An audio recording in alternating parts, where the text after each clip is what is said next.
என் நெஞ்சில் குடியிருக்கும்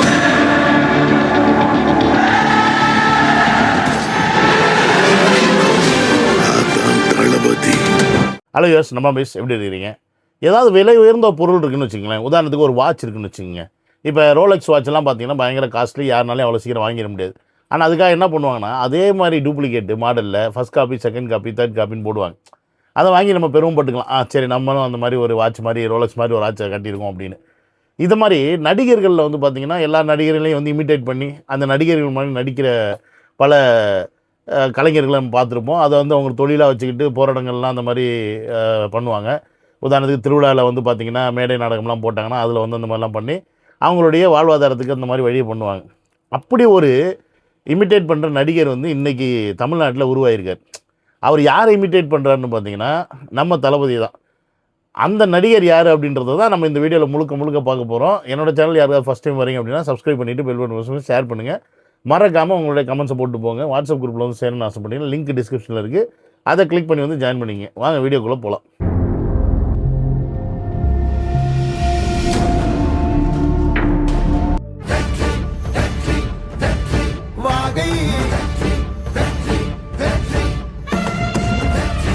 welcome to stock and welcome to another video.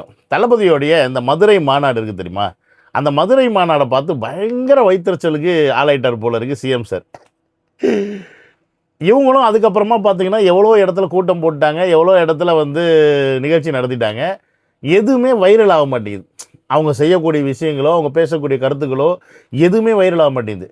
At least பேசக்கூடிய கருத்துக்களையாவது இல்லை விஷயங்களையாவது நம்ம இந்த லைவ்லையாவது அதிகம் பேர் பார்ப்பாங்கன்னு பார்த்தா அதையும் எவனும் பார்க்க மாட்டேங்கிறாங்க. 200 பேர் 300 பேர் 500 பேர்னு சிஎம் பேசினாவே அவ்வளோ பேர் தான் பார்க்குறாங்க.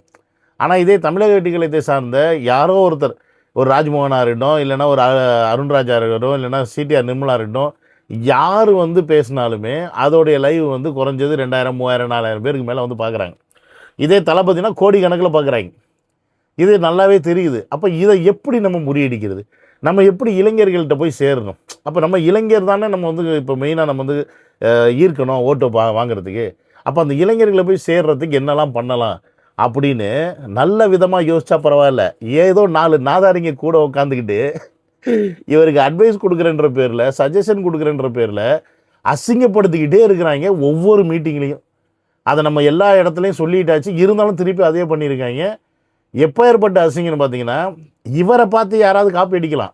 ஏன்னா இவர் 75 வருஷம் பழம் தின்னு போட்ட கொட்டை போட்ட அரசியல்வாதி.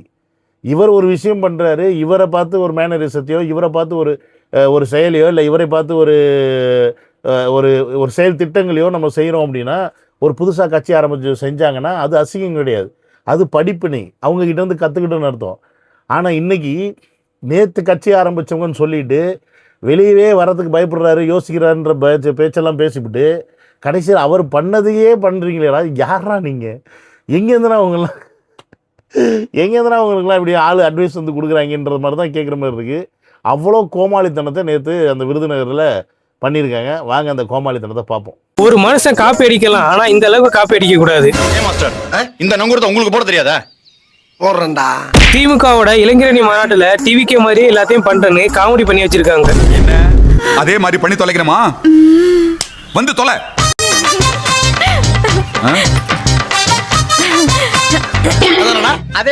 இதெல்லாம் நேச்சுரலா இருந்தா பரவாயில்ல, ஆனா எல்லாமே சொல்லி வச்சு பண்ற மாதிரியே இருக்கு.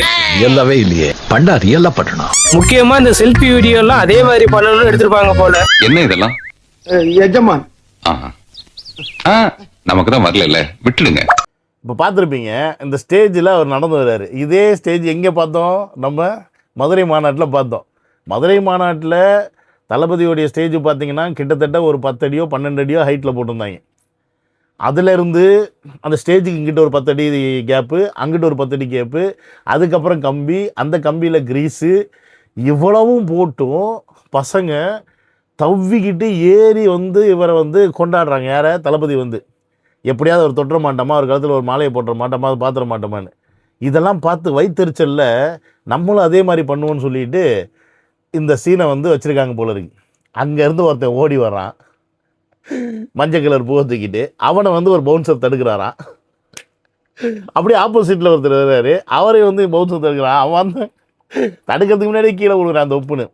அதாவது இந்த செட்டப்பை கூட இவங்களால வந்து சரியாக செய்ய முடியல.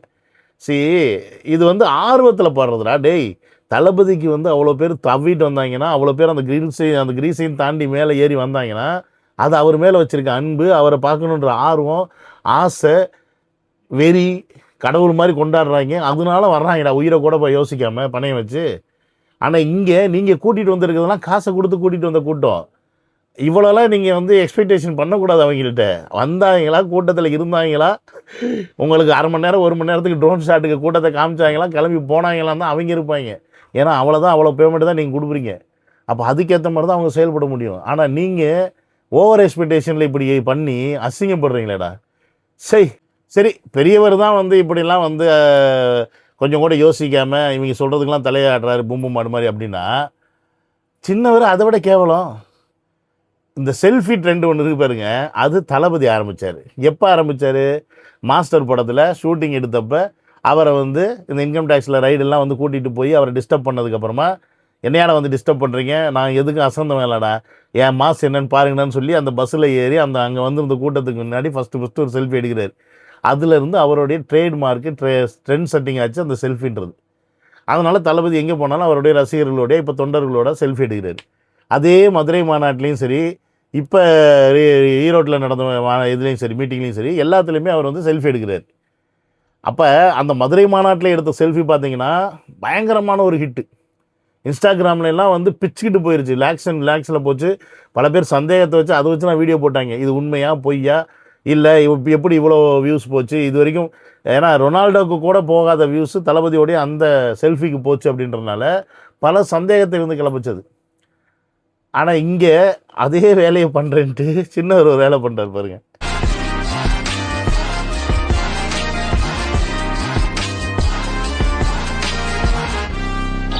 எல்லாருமே சுனா பணம் ஆயிட முடியுமா?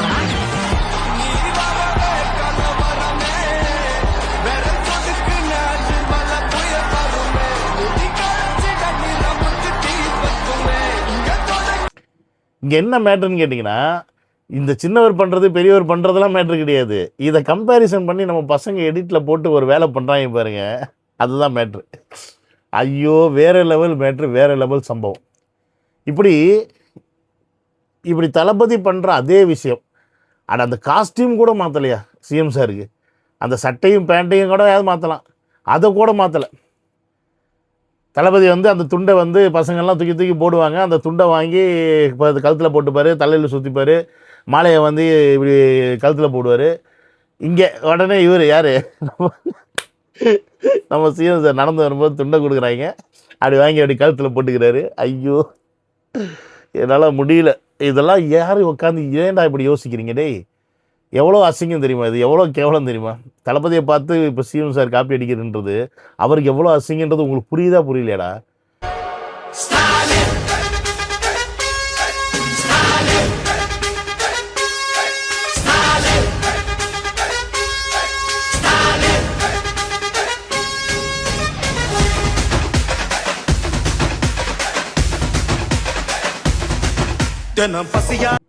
அது 19க்கு நம்ம உதயநிதி அவர்கள் வந்து பேசுகிறாப்புல, அவர் பேசும்போது அப்படியே அதுக்கு எடிட்டிங்கில் கீழே திமுகவுடைய கூட்டம்னா எப்படி இருக்கும், திமுகவுக்கு தொண்டர்கள் வந்தால் என்ன பண்ணுவாங்க, ஏது பண்ணுவாங்கன்றதை நம்ம பசங்க அப்படியே எடிட்டிங்கில் போட்டு அதை வேறு லெவல் சம்பவம் பண்ணுறாங்க பாருங்கள். அதெல்லாம் வந்து நம்ம எக்ஸ்பெக்டே பண்ண முடியல, அந்த அளவுக்கு எடுத்து போட்டு பண்ணுறாங்க. இது எல்லாம் நடந்தாலுமே திமுக கூட்டத்தில் நடக்கக்கூடிய மேஜரான ஒரு விஷயம், அது இல்லாமல் அந்த மீட்டிங் முடியவே முடியாது அப்படின்றது வந்து வரலாற்றில் பதிக்க வேண்டிய ஒரு விஷயம். ஏன்னு கேட்டிங்கன்னா, அந்த மீட்டிங் முடிஞ்சவொடனே மீட்டிங்காக வச்ச வாழைத்தாறு, கரும்பு, என்ன கிடைக்குதோ எல்லாத்தையும் அடித்து பிடிச்சி பிச்சு எடுத்துகிட்டு போகிறது அந்த மக்களுடைய வேலை. அதை இந்த வாட்டி ஒருவேளை ஆரம்பிக்கிறதுக்கு முன்னாடியே ஸ்டார்ட் பண்ணிட்டாங்களான்னு தெரியல, போலீஸ் எல்லாம் விரட்டுறாங்க, விரட்டி இது எடுக்க விடாமல் பண்ணு பார்க்குறாங்க. கண்ட்ரோலே பண்ண முடியல.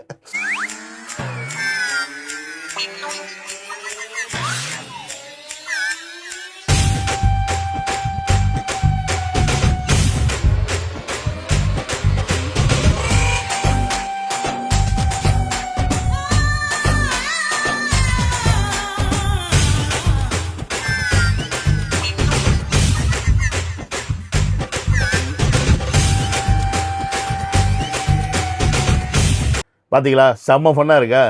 இங்கிட்டு ஓடுறாங்க, அங்கிட்டு ஓடுறாங்க, இங்கிட்டு துரத்திட்டு வந்து அங்கிட்டு போய் எடுக்கிறாங்க, அங்கிட்டு துரத்திட்டு வந்து இங்கிட்டு போய் எடுக்கிறாங்க. அவங்க வந்ததே அதுக்கு தானேயா. அவங்க வந்தது அது நீங்கள் கொடுக்குற காசுக்கும் இந்த மாதிரி கொஞ்சம் ஏதாவது கிடைக்குதுன்றது தான் வர்றது. ஒருவேளை அதை எடுத்துகிட்டு போய் அவங்க விற்பாங்களா இல்லை வீட்டில் வச்சு திம்பாங்களா நமக்கு தெரியல. ஆனால் அதுக்கு தான் அவங்க வர்றாங்க அப்படின்றது திமுகக்கே தெரியும். அதனால தான் அதெல்லாம் வைக்கிறது. இல்லைன்னா இப்போ ஒரு மீட்டிங்கில் வச்சு இந்த மாதிரி பட்டு அசிங்கப்பட்டால் அடுத்தடுத்த மீட்டிங்கில் இதே வச்சு அசிங்கப்படுறதுக்கு யாரும் விருப்பப்பட மாட்டாங்க. ஆனால் ஏன் வைக்கிறாங்க அப்படின்னு கேட்டிங்கன்னா, இதெல்லாம் தான் கான்ட்ராக்டு. இதெல்லாமே கான்ட்ராக்ட். எப்படின்னா ஒவ்வொரு கான்ட்ராக்ட்டையும் வந்து திமுககாரங்க என்ன பண்ணிடுவாங்க, கொடுத்துருவாங்க. தம்பி எனக்கு இவ்வளோ இந்த இடத்துக்கு இவ்வளோ கூட்டம் வரணும், இந்த கூட்டத்துக்கு உனக்கு வந்து ஒரு ஆளுக்கு 200 கொடுத்துருவேன், டிஷர்ட் கொடுத்துருவேன், அப்புறம் பார்த்தீங்கன்னா சாப்பாடு இருந்தால் சாப்பாடு கொடுத்துருவோம், இந்த மாதிரி விஷயங்கள்லாம் வந்து கொடுத்துருவோன்னு சொல்லி பேசிடுவாங்க. சில பேருக்கு வந்து சேரை தூக்கிட்டு போகிறது சொல்லுவாங்க, சில பேருக்கு இதை எடுத்துகிட்டு போகிறதுக்கான கான்ட்ராக்ட் விட்டுருவாங்க.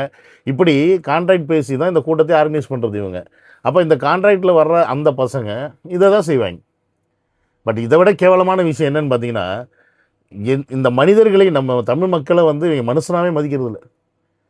ஒரு அடிமை கூட்டமாக ஓட்டு போடுற ஒரு கூட்டமாக தான் பார்க்குறாங்களே ஒழிய மனிதர்களை மதிக்கிறதுக்கான ஒரு பர்சன்டேஜ் கூட திமுக வந்து காமிச்சதே கிடையாது. அதற்கு நேற்றும் உதாரணம். ஏன்னா சாப்பாடை குப்பை வண்டியில் கொண்டு வந்து கொடுக்குறாங்க.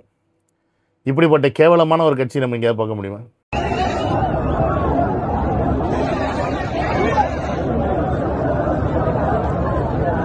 பையன் மட்டும் பிடிக்காம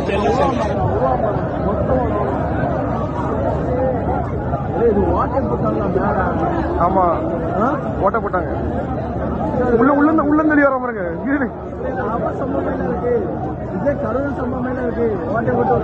இப்போ பார்த்துருப்பீங்க, இந்த சாப்பாடு குப்போனில் கொடுக்கறத கூட பரவாயில்ல, அங்கே சாப்பாடு எப்படி அடிச்சுக்கிறாங்க பார்த்தீங்களா? ஜோம்பிஸ் மாதிரி அடிச்சுக்கிறாங்க. இந்த நம்ம மனிதன் ஒரு படம் வந்துச்சு இல்லை, ஜெயம் ரவி, இது இப்படி தான் பஸ்ஸு மேலே போய் எல்லாம் போய் விழுவாங்க, தொப்புன்னு. அந்த மாதிரி அந்த வண்டியை அந்த கவர் பண்ணி வந்திருக்கு, அதை பிச்சு அதுக்குள்ளே இருக்க சாப்பாடு எடுக்கணுன்றதுக்காக எப்படி அடிச்சுக்கிறாங்க பாருங்க.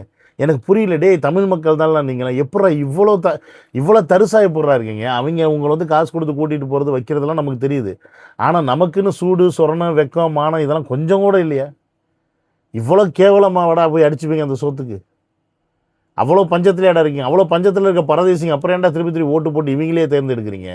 உங்களை இவ்வளோ கேவலமாக நாயை விட கேவலமாக நடத்துகிறாங்க திமுககாரங்க. இருந்தும் நீங்கள் என்ன பண்ணுறீங்கன்னா, அவன் கொடுக்குற அந்த காசுக்கும் எச்ச காசுக்கும் எச்ச பிரியாணிக்கும் குவார்ட்டருக்கும் போகிறீங்க. ஏன்னா திமுகனா சரக்கு இல்லாமல் எப்படி மீட்டிங் நடக்கும்? அப்போ அதையும் இருக்கணும்ல. அதுதானே அவங்களுக்கு மொத தீனியே சரக்கு தானே. சரக்கை போட்டு தானே மீட்டிங்குள்ளே வருவாங்க.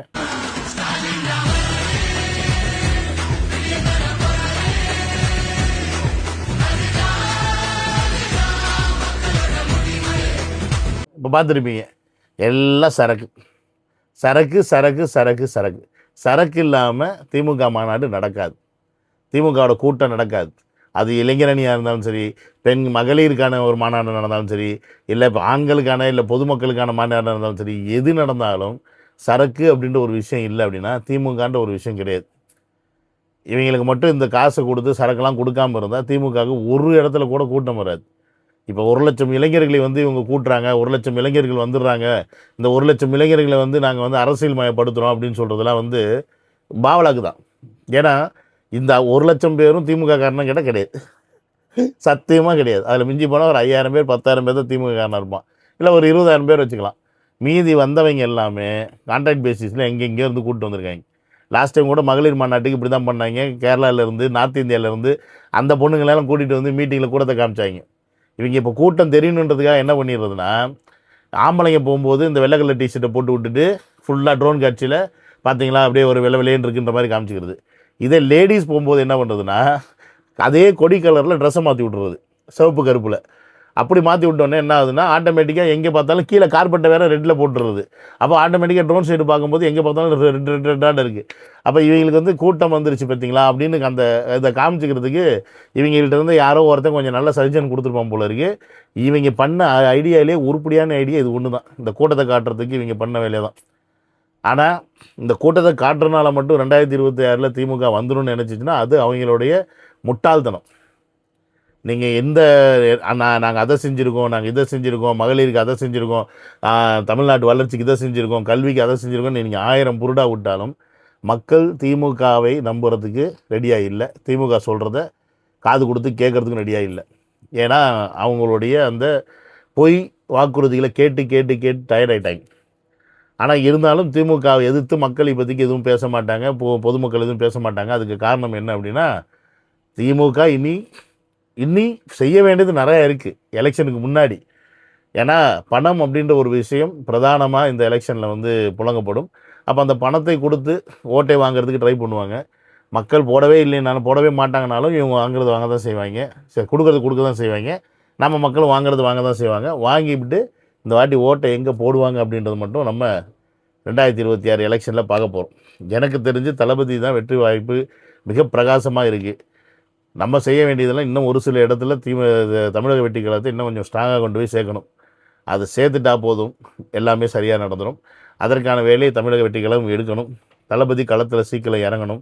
இவங்க காவல்துறையும் சரி கவர்மெண்ட்டும் சரி பர்மிஷன் கொடுக்க மாட்டாங்க, வேறு வழி இல்லை. இருந்தாலும் கோர்ட்டோ ஈட்டோ போய் அடிக்கடி இனி களத்தில் வந்து தளபதி தன்னுடைய முகத்தை மக்கள்கிட்ட எல்லா ஊருக்கும் போய் காட்டினா மட்டும்தான் ஓட்டு தமிழக வெற்றி கழகத்துக்கு வரும். ஏன்னா தமிழக வெற்றி கழகத்தில் ஒரே முகம் தளபதி மட்டும்தான், வேறு எந்த முகமும் இல்லை.